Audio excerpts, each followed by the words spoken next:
Oi, professora, professor de Ciências de Biologia, aqui é Sara, diretamente do Rio Grande do Norte, com um convite. Vamos falar sobre o que a gente come?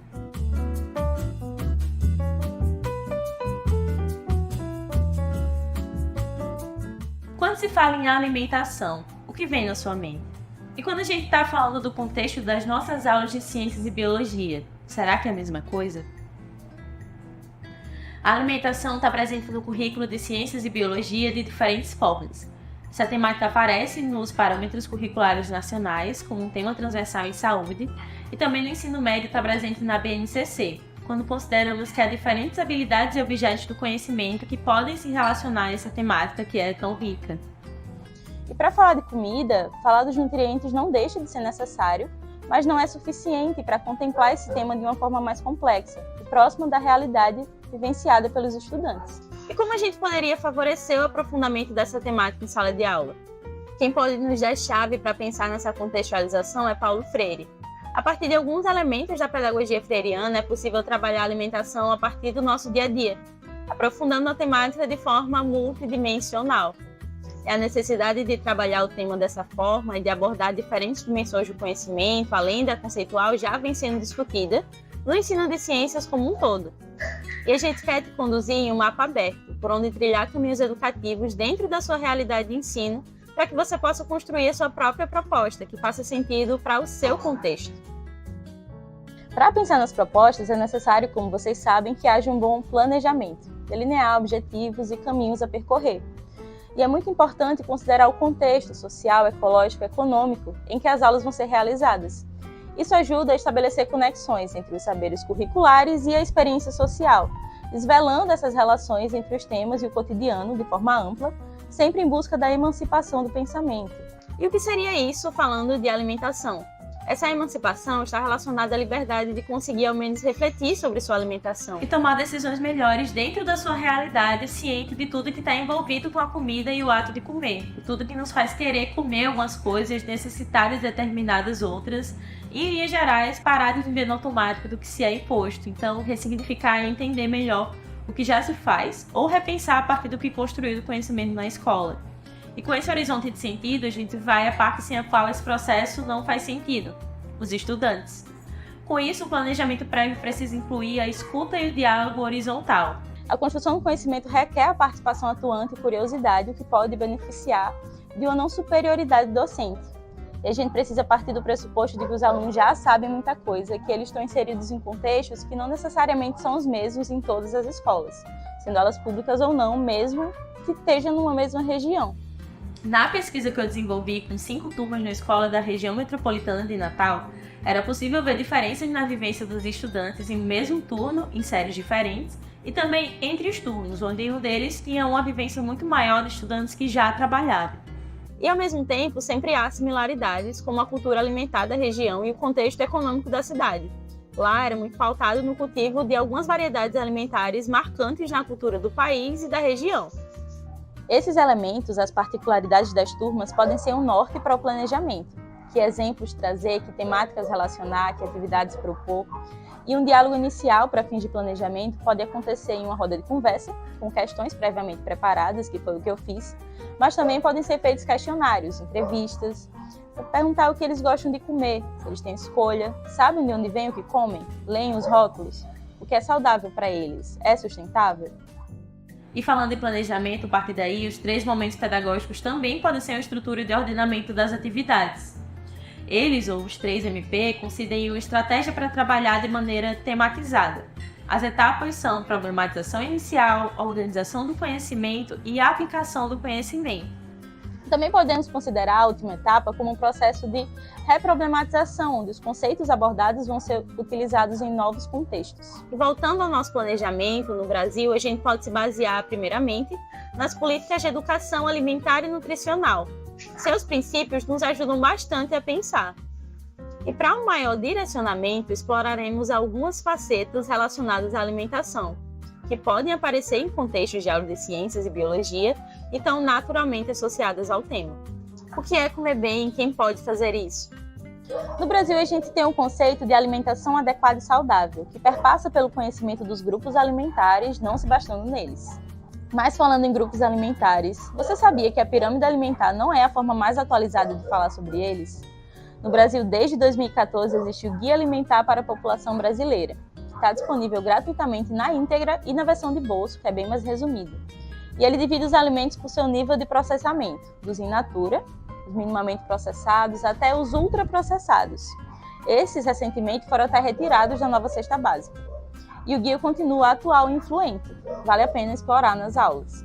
E sabendo das recomendações para comer bem, há outras impossibilidades a se considerar. O que se tem acesso em termos de alimentação também tem a ver com a renda. A renda se relaciona ao que a gente pode ter contato pensando em uma alimentação adequada, sem prejudicar outras atividades que requerem dinheiro. Se eu faço uma boa feira, sobra para as contas, eu tenho tempo para cozinhar, os orgânicos nem sempre são baratos na correria da vida e da feira, mercado, Ceasa, acaba tendo menos destaque do que idas aos supermercados ou mesmo mercadinhos de conveniências de bairro. Não é impossível fazer diferente, mas é importante ser discutido. Nos mercados, entre os produtos com diferentes níveis de processamento, se destacam os ultraprocessados, que parecem ser mais práticos, acessíveis, atrativos, por vezes até mais baratos e fáceis. Outras vezes o produto tem um status elevado, de gourmet, sabe? E aí tem um grande apelo. Mas eles estão relacionados ao aumento de doenças crônicas não transmissíveis. E considerar essa situação já ajuda a entender que, por mais que mudanças individuais sejam necessárias, há problemas que são estruturais. E algumas referências que podem ajudar a saber mais sobre isso. O acesso a determinados alimentos pode ser dificultado ou facilitado através de políticas públicas.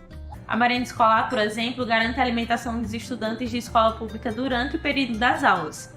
E ela pode ser tomada como ponto de partida ou problematizada em termos, por exemplo, qualidade, variedade, adequação à cultura local e possibilidades também, se é feito possível dentro do valor destinado a esse direito. Lembrando que é interessante considerar os contextos. Na cidade da minha pesquisa, todo mundo, ou sua grande maioria, sabia que a mandioca se planta da maniva, o milho transgênico depende das empresas e o feijão se guarda da safra anterior.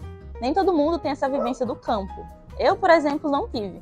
Saber não só de onde vem a comida, mas como cada coisa é produzida, pelo menos entre o que é basilar da nossa alimentação, é de grande acréscimo positivo ao ensino-aprendizagem. E questionar as formas de produção, como a monocultura e o uso de agrotóxicos, também é um caminho a se tomar. Será que essas são possibilidades únicas? E além de facilitar o aprendizado sobre essas formas de cultivo ou valorizar esses saberes, caso os estudantes já os tenham, a gente pode ainda utilizar questões disciplinares para discutir aspectos importantes que sejam relacionados. Um debate interessante em uma das minhas turmas se deu em torno dos benefícios do plantio combinado do milho e do feijão, relacionado tanto ao lucro quanto à fertilidade do solo. E essa ideia, por exemplo, pode ser relacionada a vários outros conteúdos do currículo de Ciências e Biologia. Quando se é um professor que não mora perto da escola, é muito possível que em alguns momentos a gente não conheça as particularidades da região, tanto as alimentares diretamente, quanto da biodiversidade, da situação ambiental e da própria origem dos alimentos. Nesse sentido, muito podemos aprender com os alunos. Em contrapartida, quando a gente conhece esses aspectos, pode trazer ainda mais para a sala de aula. Falando da biodiversidade, por exemplo, a gente pode falar da incorporação de plantas alimentícias não convencionais, ou punks. E se já veio por Natal ou mora por aqui, certamente já viu muitas xananas. Elas são punks, assim como a taioba, o peixinho da horta, a Oroponobis, a beldroega e até a flor do girimum. E no nosso planejamento, a gente pode destacar o que é comum na região e não é comum em outros locais, ou o que ocorre na região e pode ser incorporado à alimentação, o que também se relaciona a outros conteúdos curriculares, como as diferentes famílias de plantas. Inclusive, esse foi um aspecto que eu não me aprofundei nas minhas aulas, mas é uma possibilidade importante a ser considerada ao tratar da alimentação de uma maneira ampla. Fique atenta também às possibilidades de aprendizado. A gente nem sempre sabe mais que os estudantes. Eu, por exemplo, aprendi durante as aulas as diferenças visuais entre mandioca e macaxeira, ou mandioca brava e mandioca mansa. E essas diferenças que eu aprendi, eu fiz porque muitos alunos e alunas trabalham ou têm parentes que trabalham com esses vegetais. É um trabalho duro, árduo, com condições longe das ideais. E o trabalho relacionado à alimentação, antes de ela chegar no nosso prato, também merece atenção nas aulas, pelo valor desse trabalho, pelas dificuldades enfrentadas e desigualdades sociais, que precisam ser discutidas, tanto na lavoura ou na criação de animais, quanto do trabalho doméstico relacionado ao preparo das refeições. Em casa é o local onde o papel da cozinha e a carga mental do seu planejamento muitas vezes recai sobre as mulheres, que já têm uma dupla, tripla jornada. E falar de alimentação significa também falar sobre família, tradição, afetos e costumes. A gente pode resgatar receitas familiares, compartilhar costumes de diferentes gerações, explorar a ancestralidade dos pratos do dia a dia e, inclusive, defender as comidas tradicionais e a valorização da culinária brasileira. Na minha pesquisa, um costume particular da região foi o de doar o excedente quando há mais fruta do que se pode comer ou armazenar. Não foi algo que eu antecipei e é um ponto que pode levar a discussões diversas, como o desperdício e a solidariedade. Isso pode, inclusive, se prolongar para uma conversa sobre o aproveitamento total dos alimentos, seja de origem vegetal ou animal. E em toda conversa sobre a alimentação, é bom não deixar de falar dos macro e micronutrientes sem cair no nutricionismo, seja nessa coisa de reduzir a carne e a proteína, ou de dizer que refrigerante de cola zero é mais saudável que suco. Os estudantes também podem ter curiosidade sobre como é a planta de onde vem determinada comida, que parte da planta a comida é, como aconteceu na minha pesquisa. Independente da receita, da sua origem, dos seus macronutrientes, uma coisa que não pode ser desconsiderada é o sabor, que mexe com os nossos sentidos e memórias. E é interessante que a indústria alimentícia não fique de fora dessa conversa, porque ela é muito presente e naturalmente os alunos a mencionam. Uma turma em particular ficou muito interessada em saber como as coisas como manteiga, margarina são produzidas. E ainda sobre a indústria de alimentos, algumas marcas multinacionais, por exemplo, não oferecem o mesmo produto com a mesma qualidade em diferentes países, principalmente ao sul global, que fica com os alimentos de pior qualidade. E aprender as diferentes informações contidas nos rótulos dos alimentos é uma boa estratégia para saber o que se consome. Eu não falo da tabela nutricional, pode ser ela também, mas eu me refiro à lista de ingredientes. Um molho de tomate, por exemplo, ele pode ter vários ingredientes e ser ultraprocessado, e o outro pode ter só tomate, sal, cebola e açúcar. Nisso é interessante saber o que são aditivos alimentares e quais os seus potenciais prejuízos à saúde. E não querendo ser pessimista, mas já que eu já falei em prejuízo, a gente não pode deixar de lado a conversa sobre agrotóxicos e outros prejuízos ambientais, como a grilagem da terra por grandes produtores. Para esperançar dias melhores e explorar a diversidade de alimentos que resiste, como os milhos e as batatas, e as formas alternativas de cultivo e cuidado com a terra, como a agroecologia, são atitudes necessárias. E a gente chega, por fim, à liberdade, que pode ser considerada um horizonte de sentido a ser buscada em práticas educativas. Liberdade no sentido de fazer escolhas melhores, libertas de imposições, pensando por nós mesmos, e a gente precisa estar ciente das nossas possibilidades, das nossas impossibilidades. E a gente entende também que mais interessante que a produção de receituários é a proposição de possibilidades, nas quais, e a partir delas, pode-se desenhar práticas educativas de acordo com a realidade de cada escola e das particularidades de cada região. Ainda assim, há várias atividades disponíveis que podem servir de inspiração.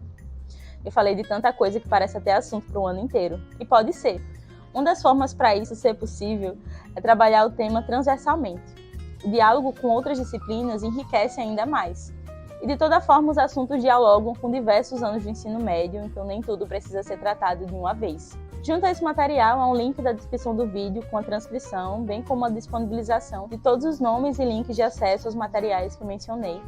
Obrigada pela atenção. Se gostou, considere incorporar algumas dessas ideias às suas aulas. Compartilhe esse vídeo com outros professores e professoras e para mais conteúdos como esse, acompanhe as redes sociais do LabPop. Até a próxima!